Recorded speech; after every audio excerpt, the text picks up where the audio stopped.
Welcome back to Colorado Sports Connection. We continue our talk with Terry Frei of the Denver Post, but he is also an author of 5 books. Terry, tell us a little bit about each one of these books here. Horns, Hawks, and Nixon Coming came out in 2002, and it was my first book. It was an expansion of an article that I had done for the Sporting News, and it was about the 1969 Arkansas-Texas football game and all the crazy events going on around it. It was number 1 versus number 2 on December 6th, 1969 in Fayetteville, Arkansas. And it was a perfect storm of circumstances. And I was asked if I could expand my magazine story into a book. And I said, sure.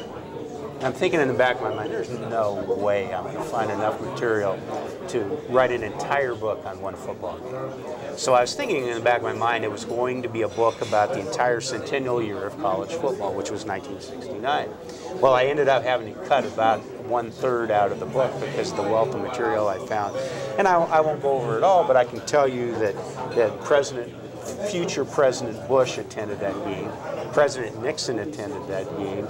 Henry Kissinger attended that game as part of their entourage. They sat in the stands. President Nixon anointed the winner of the game, Texas, with a national championship plaque, very presumptuously, and angering the Penn State fans. But what I also found out was that game was kind of the leading edge of societal change. And Bill Clinton was listening to it on shortwave radio in London while he was a Rhodes Scholar.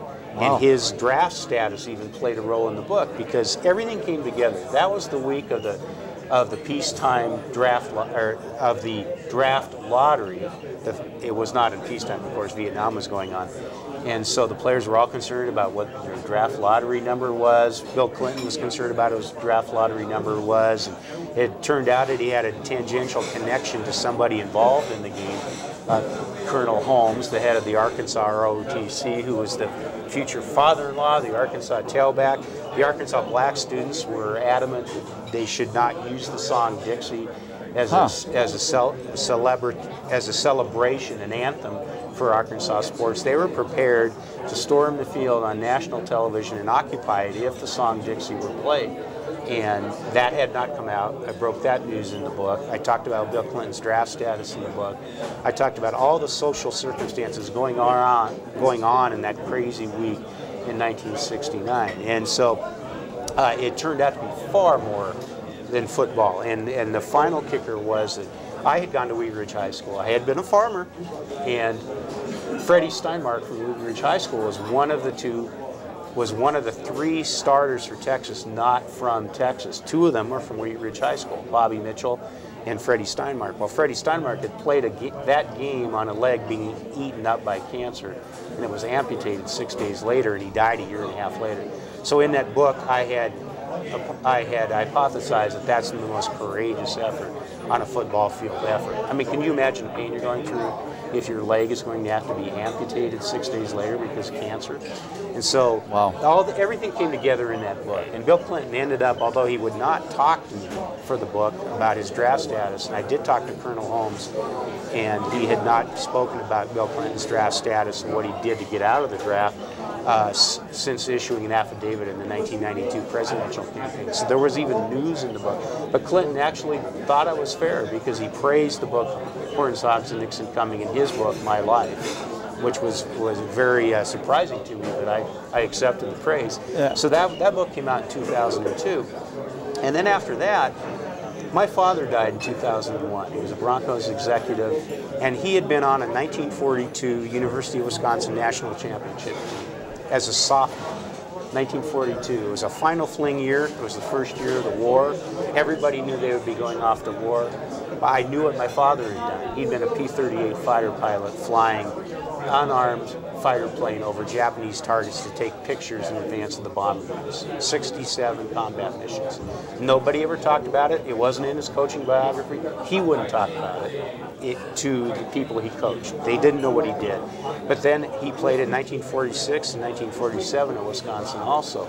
So after he died, I looked at that 1942 team picture on his wall and said, everybody in that picture has a story like that. So what I did was I used that 1942 University of Wisconsin football team as kind of a symbol for what we went through in the World War II effort, and went and found out, told the story of that final fling 1942 college football season when they knew they were all going off to war. And I followed them all through the war and found out very compelling stories about what many of them went through, including 2 of them being killed in the Battle of Okinawa. And so that book was third down in the war to go, and it came out in 2004, and then again in the paperback edition in 2007. And I'm very proud David Marinus wrote the foreword for that. And so that was my second book. My third book was 77, Denver, the Broncos and the Coming of Age, about that 77 Broncos 77. Season. And then my novel was The Witches Season. Several people have read it and liked it. You know, fiction is a tough nut to crack, but it's about a crazy college campus in the 60s. And a lot of people will recognize it as being about my father's college football team at Oregon during a crazy anti-war era, and then playing piano in a brothel. And we're going to save this one for the last segment here, so you can tell people all about it and where they can actually see you and actually get a hold of this book too. We'll come back and we'll continue our talk with Terry Frei on Colorado Sports Connection. Did you know that Exit Realty is one of the fastest growing real estate companies in North America? Whether you're an agent or looking to buy or sell a home, we would love the opportunity to assist you in all facets. We take pride in delivering the best quality service and results to our clients. We cover the gambit in real estate solutions. Exit Right Choice Realty is the right choice. Hi, I'm Mark Suhani. I'm the managing broker of Exit Right Choice Realty in Littleton, Colorado, and I'd love to talk to you personally. Call or visit Exit Right Choice Realty today.